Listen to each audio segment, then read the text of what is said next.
Hey guys, I actually ended up splitting the video in half because it was getting long enough that I didn't want to risk it not being able to fit onto YouTube.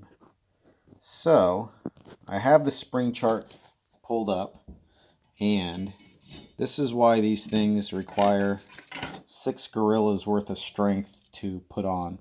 So I need to put all 3 of these springs in there, which is why I'm glad they have the alignment circles, because you do need all of them. So I have a white, a blue, and a green, and that is what is for 18 psi of before it'll crack open. So you can see how far I have to compress this. Let me just see. Oh God Almighty, baby Jesus. So I can get that one. Some people usually will say just crush it in a vise and do it. I don't like doing that. You know, you spend a lot of money on these, and you're going to mar it up putting it in a vise. And I mean, yeah, you can get non-marring jaws and things like that, but I just feel like that's such a ghetto way to do it. So let's see if I can make magic happen here. Oh, God. So the one thing you really don't want to do is let it go with just one spring in it, because it'll put so much stress on that one spring. My arm's already starting to get tired. So I'll try and get 2 or 3 of them in before I have to try and come around this side now. What's good is with those 2 in there, it's already starting to... Oh, I gotta move my hand over. It's already starting to hold it for me. Oh, there we go. Now, I never tighten these all the way down when I first put them in, simply for the fact that you don't want to pinch that diaphragm. So now that I got a couple in, it's holding itself down.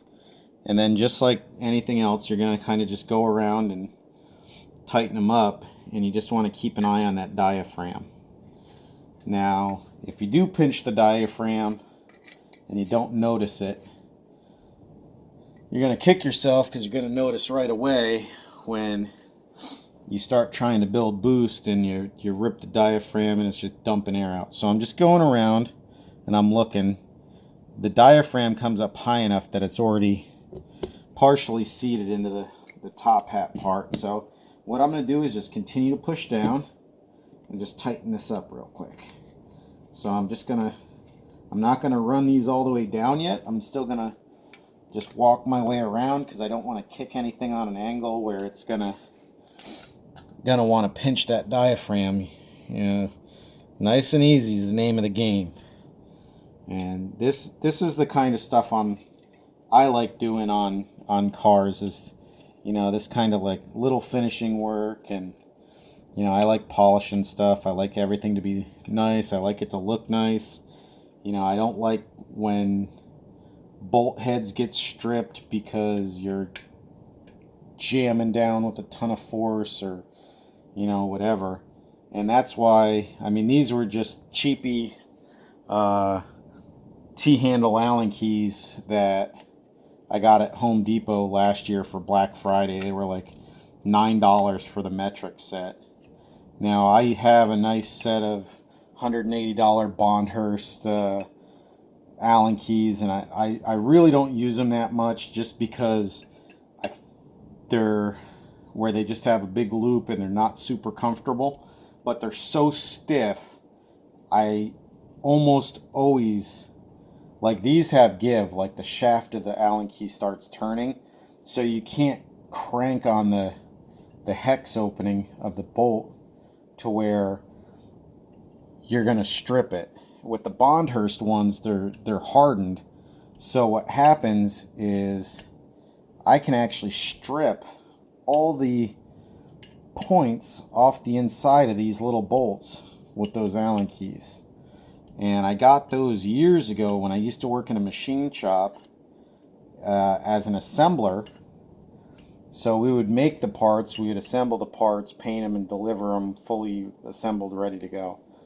And that was necessary because there it was all about speed, and it was bigger parts, so it wasn't, you know, as picky as, you know, these. So that's all done. It's all clamped down. You know, you can check. You know, I can't even move that with my thumbs now, so that's why it takes so much force. But what's crazy, car will have no problem blowing that open. So I drop that in. I'm going to get the clamp ready that I need. And I'm not going to tighten this down. I'm just going to get it positioned to where I think it'll need to be so that the dump tube clears everything.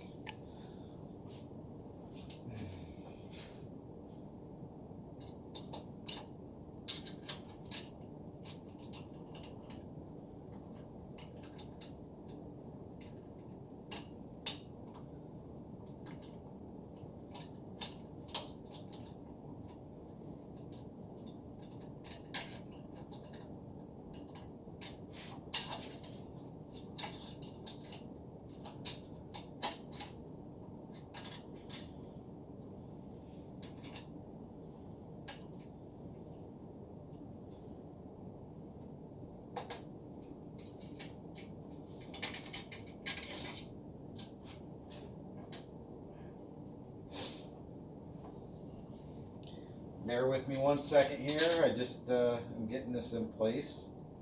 Then I'll grab the camera and show you what I'm doing.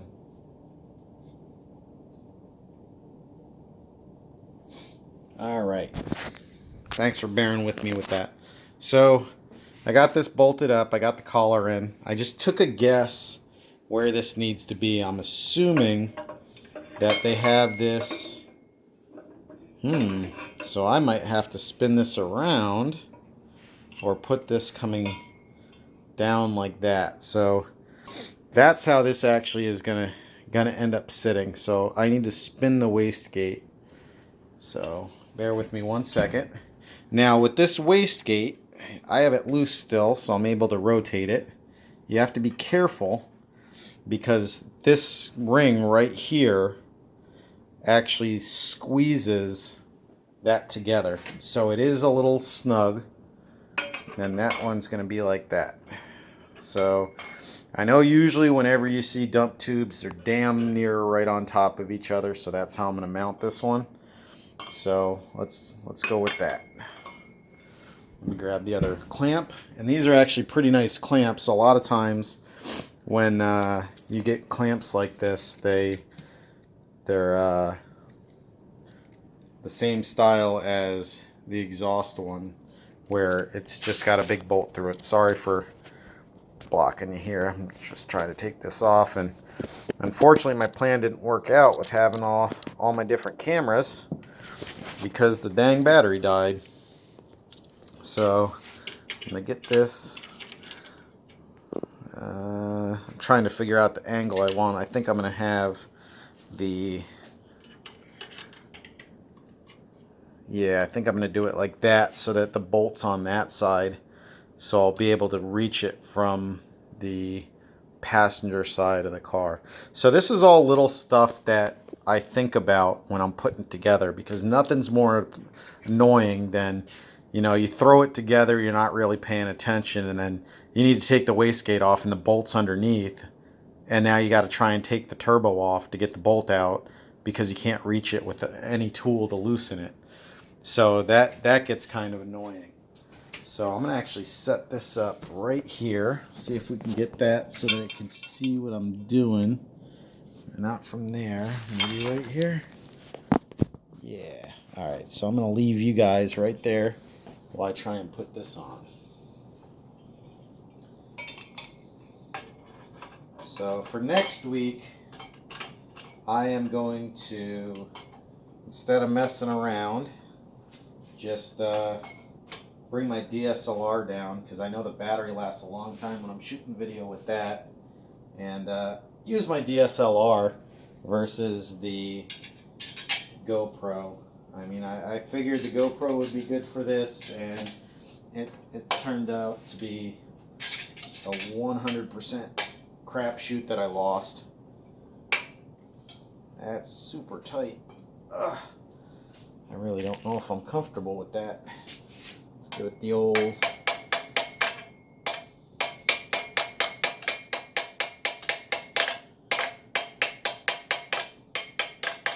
there you go. Perfect fit. Alright. There's that. I'm actually super excited for this. I always loved open dumps on race cars. Absolutely hate them for street driven cars, simply for the fact that it gives the cops a reason to pull you over. And okay, so those are going to be an 8. So I'm going to run to my toolbox real quick and grab an 8. And then I'll give you a close-up of how I finally set that up.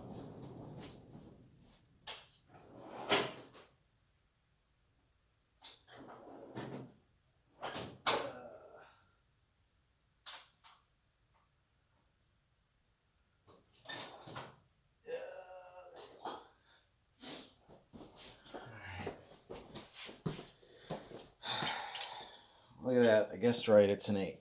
All right. So let me snug these down real quick, and then we'll go from there. Now I'm not going to kill these just yet because I want to check the final fitment once it's in the car, and then we'll snug everything up. I've learned my lesson in past cars with killing everything dead tight, and then it don't fit when you go to put it in. All right, so real quick, I'm going to stick the oil fill adapter in. Where's the razor here? There you go. So hopefully, since I had to use my phone real quick for this, you guys are able to follow and enjoy this video. I'm very sorry about that. So down here is where the fill goes. So let me get that in.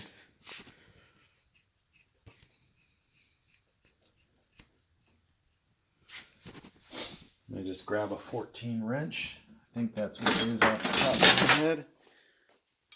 Nope. 17.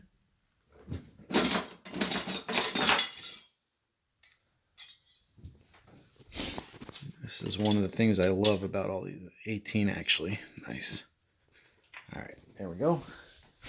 All right, so now we have the oil fill.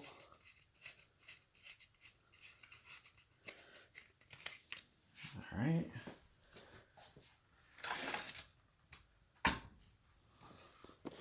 So I am just going to rough fit this. That is not a flare fitting, it doesn't look like, so I am going to have to use some kind of sealant.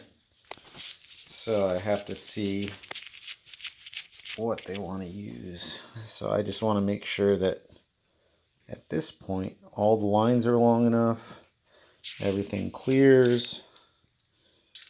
All right, so we're going to do, yeah. Let's see how many times I can drop this.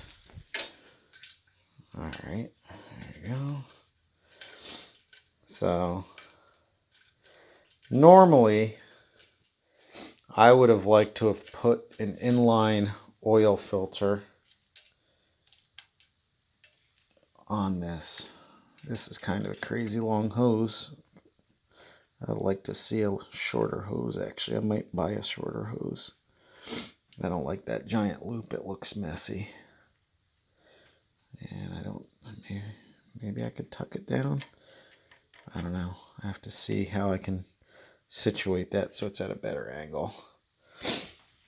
So now I have, both of these look the same, so I'm assuming it doesn't matter. So let me just open up the gaskets that he gave me.